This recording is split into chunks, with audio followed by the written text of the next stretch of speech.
Hello guys, bienvenue sur ma chaîne YouTube. Alors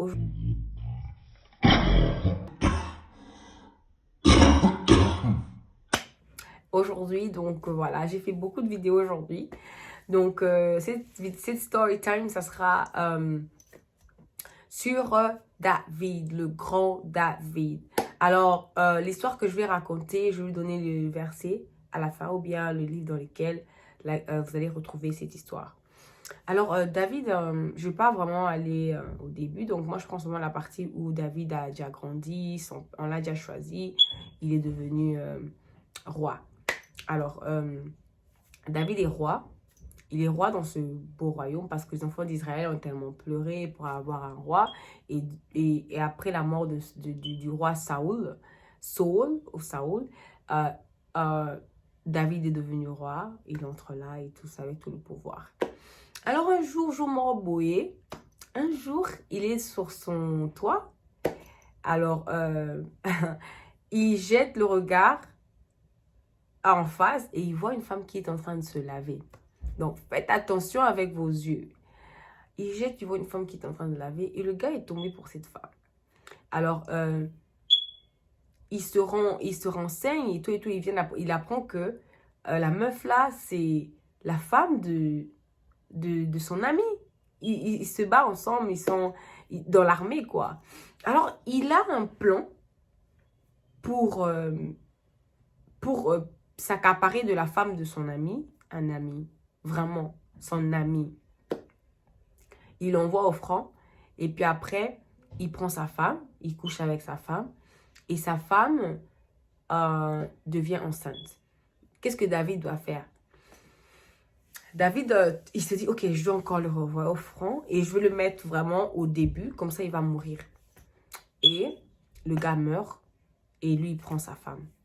Alors, le roi David a oublié quelque chose de très important.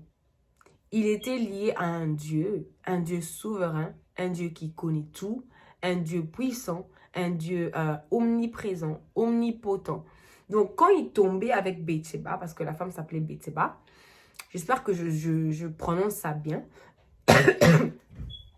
Quand il tombe avec elle dans cette chambre-là, j'aime pas quand il y a des trucs blancs dans mes lèvres, là. Non, il est dans laquelle. Donc, quand il tombait dans cette chambre-là avec Bathsheba, il a oublié que la présence de Dieu était là.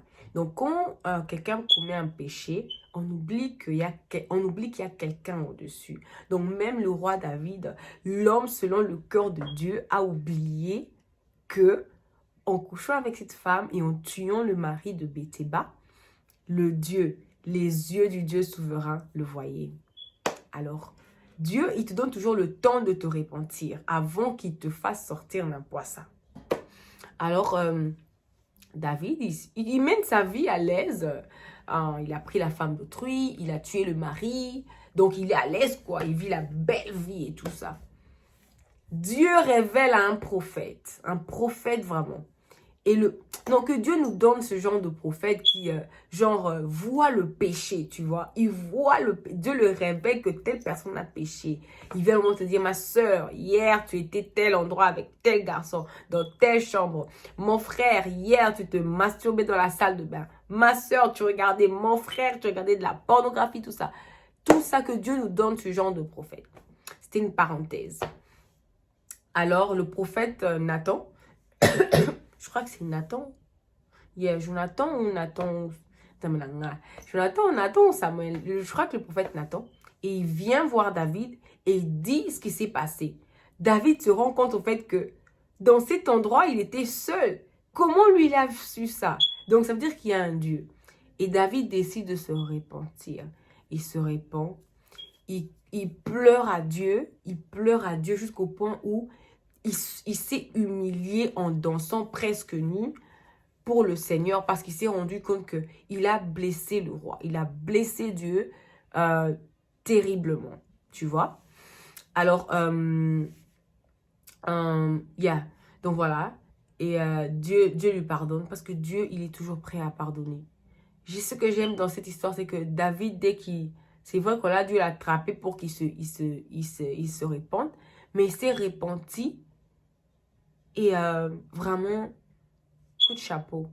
Donc, ça veut dire que tu peux tomber, mais il faut avoir toujours la foi et la force de repartir vers le Seigneur.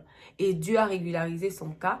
Dieu a régularisé la relation. Leur premier enfant meurt. L'enfant qui était du péché ou quoi que ce soit. Et leur enfant meurt. Et Dieu leur donne encore d'autres enfants. Vous voyez? Donc voilà. C'est un peu ça. Mais il y a quelque chose qui se passe dans la famille de David. Dieu te pardonne tes péchés, mais les conséquences, ça reste. Donc, par cela, l'impudicité que David avait commise a ouvert la porte à l'inceste. L'enfant de David est tombé sous le charme de sa propre sœur. Je vais raconter cette histoire prochainement vraiment en détail. Il tombe amoureux ou bien il tombe pour sa sœur, il la viole. Son fils, donc le meurtre est entré. Son fils voulait tuer David, Absalom, un terrible là. Donc, le péché que tu commets, Dieu te pardonne, mais les conséquences, tu dois les affronter. Donc voilà, la morale de l'histoire, c'est que faut toujours se relever. La Bible dit que le juste tombe 7 fois et se relève 7 fois. Donc, à chaque fois que tu tombes, ne pars pas te suicider. À chaque fois que tu tombes, ne t'enfonce plus. Tu vois, faut repartir vers le Seigneur. Et David, l'homme selon le cœur de Dieu, le grand David est tombé, a tué, mais Dieu l'a pardonné. Mais tout en sachant que il y a toujours les conséquences. Donc, j'espère que vous avez aimé cette histoire. Et tout ce que je suis en train de raconter, ça se passe dans 2 Samuel. Et ça parle de tous les rois, ça parle de tout ça, de David et tout ça. Donc, si vous voulez lire, c'est vraiment une très bonne histoire. Je crois que je vais aller encore relire ça parce que j'ai raconté en général. Et vraiment, j'aime trop l'histoire de David. Alors, que Dieu vous bénisse et j'espère que vous avez aimé cette histoire. Et si vous la connaissez déjà, donnez-moi vos commentaires. Si vous pensez que j'ai sauté quelques détails, s'il vous plaît, commentez. J'ai besoin des commentaires. Et abonnez-vous. Que Dieu vous bénisse. Bye bye.